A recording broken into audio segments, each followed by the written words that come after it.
Well, hello and welcome to this episode of The Terri Cole Show. I want to start with a question. Since we have Valentine's Day coming up next week, how often do you find yourself bummed out on Valentine's Day? Whether you're in a relationship or whether you're single, I can tell you from being a psychotherapist for 25 years, I would literally prepare for Valentine's Day because everyone was going to be miserable for some reason. So, in this episode, I'm actually sharing with you ways to get your needs met. So if you're in a relationship, you don't end up miserable. But I'm also sharing with you a sacred self-love ritual that you can do in place of any Valentine's Day celebrating, or you can do alongside of any Valentine's Day celebrating. So before we get started, if you're new to this channel, please make sure you subscribe and hit the bell so that you do not miss anything new, because every Tuesday I roll out stuff to make you have a better life and you do not want to miss it. And if you don't know me because you happen to be new, my name is Terri Cole and I'm the author of Boundary Boss. It's right there. And you can get that at boundarybossbook.com.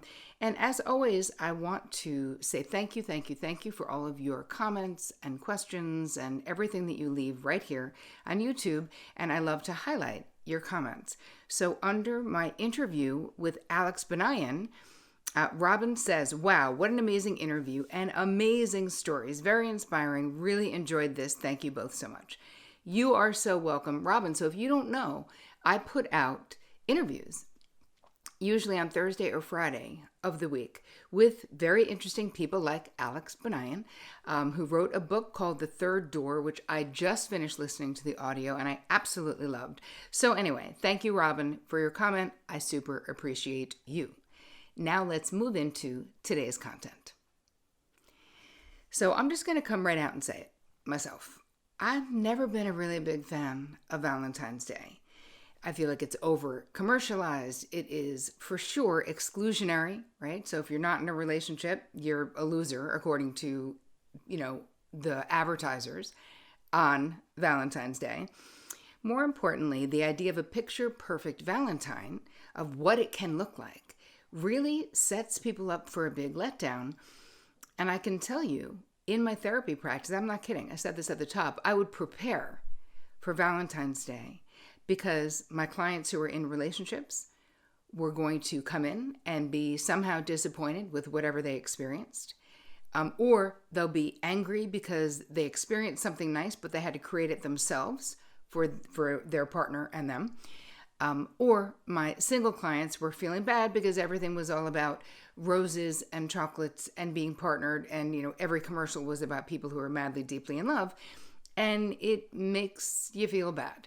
So the first thing I want to hit in this episode is just to talk briefly about why there seems to be such a disconnect in people enjoying themselves on Valentine's Day. If you're in a relationship, I want you to really think about this, because what I found as an underlying problem in my therapy clients was that if their partner was open enough to say, hey, what do you want?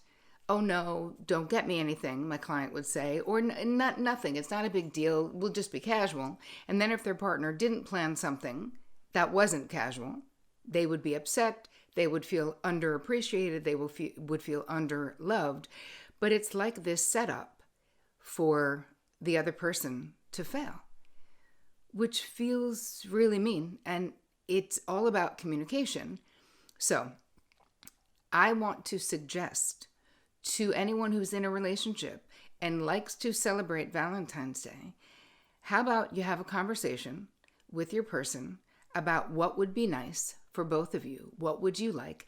If you want your person to surprise you, it's okay to say, I would love it if you would just make a reservation for us somewhere. That would be amazing. Or surprise me.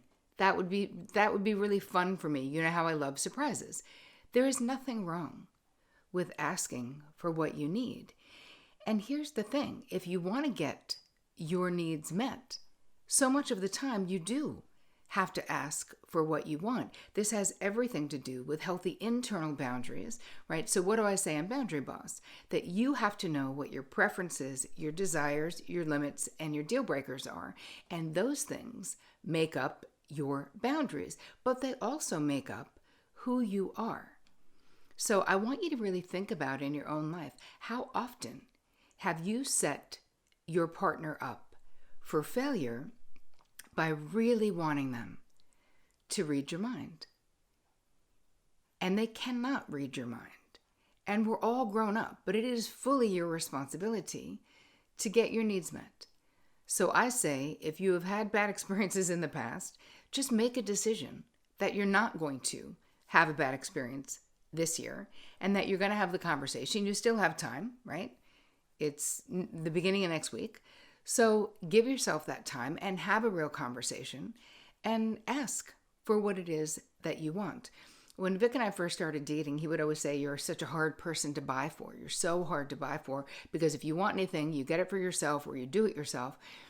And I said, finally, it took a couple of years for him to really believe that I didn't want flowers from a florist or from a supermarket or from a gas station or from anywhere because I didn't want that.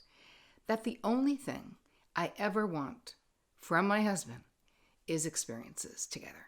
That is, quality time is my love language, one of them. I've got a lot. I'm not easy, and that's what I want. So if he comes to Valentine's Day and says, hey, do you want to, this weekend, I was thinking about making a reservation at this beautiful restaurant that we like. How does that sound? I say, great. I don't need him to surprise me. I hate surprises. That's just me personally. Maybe I'm too controlling. I don't know. But we're all wired differently. And that is what would fulfill my need, is I want to spend quality time with my person doing stuff that is interesting and learning something. That's my idea of a perfect gift, is that for any occasion, for every occasion. But we're all different. And some people really love flowers and a particular kind of flowers, or love champagne or strawberries dipped in chocolate or whatever all that stuff is. And there's nothing wrong with that. But if your partner doesn't know it, you got to tell them. And here's the thing. Find out what they want as well. And if your partner does know and doesn't care, now that's a horse of a different color. That is a different episode. Anyway, that was my 2 cents on communicating. To have the Valentine's Day you want, you need to communicate to get your needs met.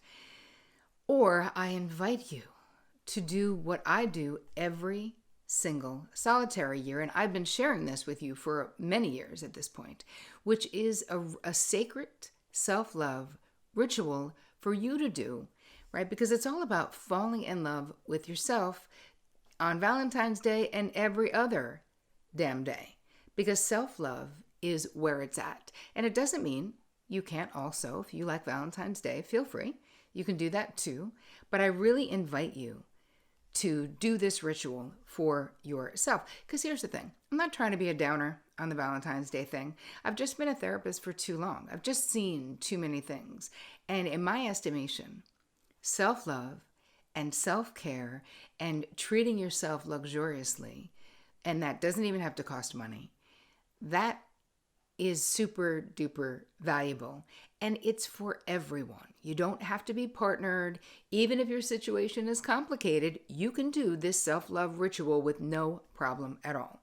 So I really want to encourage you to fall madly and deeply in love with yourself, because it is the most important thing. Because you know what? The relationship you have with yourself is the most important one you will ever have with anyone in your entire life.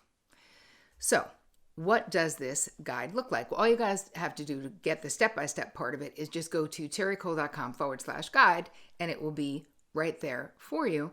But I'll give you ideas, right? The first step is you're going to create a Zen den. If you don't already have one, if you've been following me for a long time, you know what it is. If you don't, it is a little sacred space that you're going to create with candles and essential oils. And you could create a little altar if you like. Whatever would be soothing to you, that is what you want to do. So that's your Zen den. Then you want to journal and dream. So you're going to give yourself time and really to focus on you, how you feel, what you want, what is amazing about you. And I give you all the prompts are in the guide, so don't worry. But I want you to dream, like allow yourself in an expanded way to dream and to be really clear that self-love and self-care and self-celebration, which is what this Valentine's Day self-love ritual is really about, that is not selfish, right? So many of us have been taught that if we take care of ourselves, if we don't run ourselves ragged every day of the friggin' week, then we're somehow falling down on being the superhero we're supposed to be. And it's not true, because when we treat ourselves that way, we invite people into our lives who think that we deserve to be treated that way, like being last on our own list, not resting when we're exhausted, that our preferences don't matter. So that's definitely not the vibe that you want to be giving out to the world, whether you're partnered or single, right? The vibe you want to be giving out into the world is that you matter, how you feel matters, what you think matters. And then I'm going to ask you to have fun and plan a gift for yourself. And again, if money is tight, this gift doesn't have to be expensive. It can be anything big or small, something you've been working towards. It can be just planning a beautiful bath with like really extensive, like you could put flower petals in it, make it smell delicious. If you want to have a glass of wine, just giving yourself the luxury, or an at-home spa day type of a thing.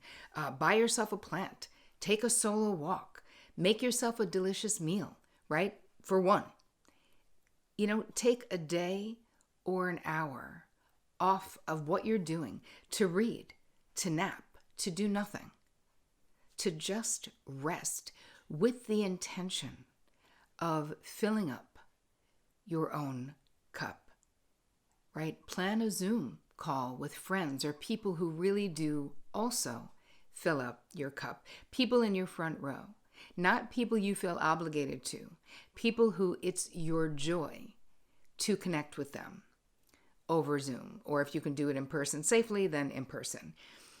Take a tech break. How would that be for a gift to yourself? If you actually powered down your devices and left them off. Now, wouldn't that be revolutionary to decide that you would do that for an entire day or a weekend or an evening just to give yourself some peace? I would love to know what it is that you end up doing as your special gift for yourself during this self-care, self-love Valentine's Day gift, right? This new ritual. For many of you, it will be new. But what I really want is I want you to take this into 2022 with you, the rest of this year, which is that it doesn't have to be big things. That these small gestures of self-care and self-love, and I give you a bunch of ideas in the guide, other ideas, these make the difference in how you experience your life, how you experience your relationships, how you experience work, how you experience the world, has everything to do with how well cared for you feel. And the thing is, that self-care, the quality of that self-care, that, my friend, is on you. If you need to look at your relationships, if you need to make changes in those relationships, that's fine. But I'm not talking about that. I'm talking about really looking at how you are relating to you, how much self-care you are practicing on any given day. I understand for many of you, time is incredibly tight. I don't know if your kids are back at school. I don't know if you're working from home with other people. Maybe you have roommates. Maybe you're in small space. I don't know. But I do know that you can carve out a little corner of something for yourself. Because really, when you think about self-love and self-care, no one else can do it for us. It has to come from us. And what we're telling the universe and what we're telling the world is that we matter. Because remember, your relationship with yourself sets the bar for every other relationship in your life. So we really want that bar to be high. And the way that bar can be high is if we hold ourselves in high esteem, if we rest when we're tired, if we care about the way we feel and what we want in life. We're not endlessly self-abandoning because someone else's thing is more important than our thing. We have to be the most important person in our own lives. And I know that so many of us were trained that means that we're selfish, but it really isn't true. It means that you are not outsourcing your self-care to other people. Because what ends up happening when we blame other people, like, I never get a break because, well, probably because you're overfunctioning and overgiving and overdoing and are highly codependent. That's possible. Because I certainly was exhausted when that was me in my life. So obviously you guys no judgment, but really think about it. We have to establish, we have to take what we want. We have to decide that we are worthy of our own time, attention, consideration. Because you are worthy of that.